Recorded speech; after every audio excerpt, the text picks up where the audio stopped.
Coach, let's start with Stuart Hawkins signing to the first team. Your thoughts on that signing? Another success story in my eyes. Look, Stewie's been with the club for a while, up through the academy, played a lot of Defiance games, and part of the national team program. It just makes sense that we want to, continue his development. We've had him out to a bunch of first team trainings, and he's never let us down. Obviously, he's not the finished product yet, but Wade and Mikey will give him a good base to start with, and then next year preseason we'll bring him into camp and really take a serious look at him. This year I think it'll be, let's just continue the development phase. He'll come to trainings, but look, I'm not expecting him to start in the last 6 games of the year. It's better off for him just finishing the season with Defiance there on a good run. He's been a part of that. I know he's been away with the national team. He just got back, but he'll get some more quality minutes there for sure.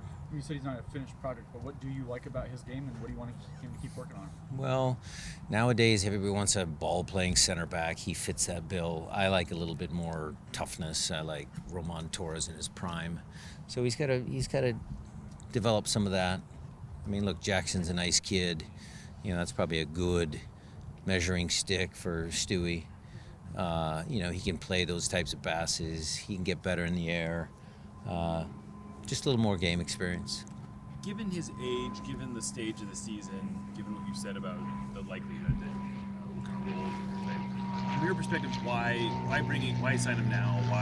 What is he showing that makes you okay with having him on the first team roster? Well, I'm okay with signing him on the first team roster because he always works hard.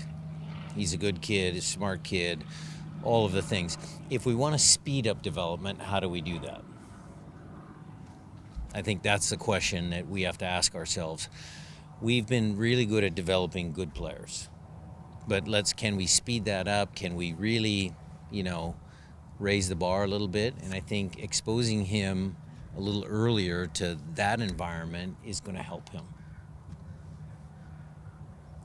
When you look at a 16-year-old in 2023 compared to what a 16-year-old was being exposed to professional soccer-wise, even 5-10 years ago, not to speak of like when you were that age, what are the big differences in terms of what they're exposed to and what they're kind of asked to do? Well, just the speed and the power of the game, the modern game. I mean, it's a lot faster than we were playing. Okay, some of us joined 17, 18, Mark Peterson, Jeff Stock, me, some of those guys, we started 17, 18. But now the game is much faster, more physical. I mean, he needs to go in a weight room, work with our strength people. He needs to start eating right. It's just more professional. It's a job. It's an opportunity, and he's got to grab that with both hands and, really commit to that. Can signing a kid this early, especially at that position, be a double-edged sword in terms of maybe creates expectations of minutes and, maybe some frustration in a player trying to get in there? It's an interesting question, Nico. So I had on my notes, because I thought you were going to go in the direction of what other kids did we sign at 16? Danny Leyva, where did that take Danny? Where was the playing time with Danny? You could go all the way back to Sam Rogers. You could, he was a big signing for us, and he made it now overseas. There certainly is that pressure. But, you could talk about Obed being a solid, example. Ethan's got some playing time. Josh. I mean, there's some examples there that are on the plus side too. Yeah, that was the question for sure. Moving on to something else, if everybody's okay with it. Raul Ruidiaz plays 12 minutes yesterday. Doesn't get a lot of chances. One thing that was interesting was that Reynoso mentioned something about Raul defending the near post the way he does it at the club, at his club. I don't remember Raul ever defending the near post, but yesterday he kind of gets taken. I know what you're talking about. So I know what you're talking about. On the whole thing. Look, we don't put Raul in the near post space on defending set pieces ever. That's my only comment. All right. Raul has many strengths, and the coach of Peru, that's his prerogative where he chooses to put Raul. But we don't put Raul. Speaking of Raul, is he? He's on a plane back. And so He'll be back today.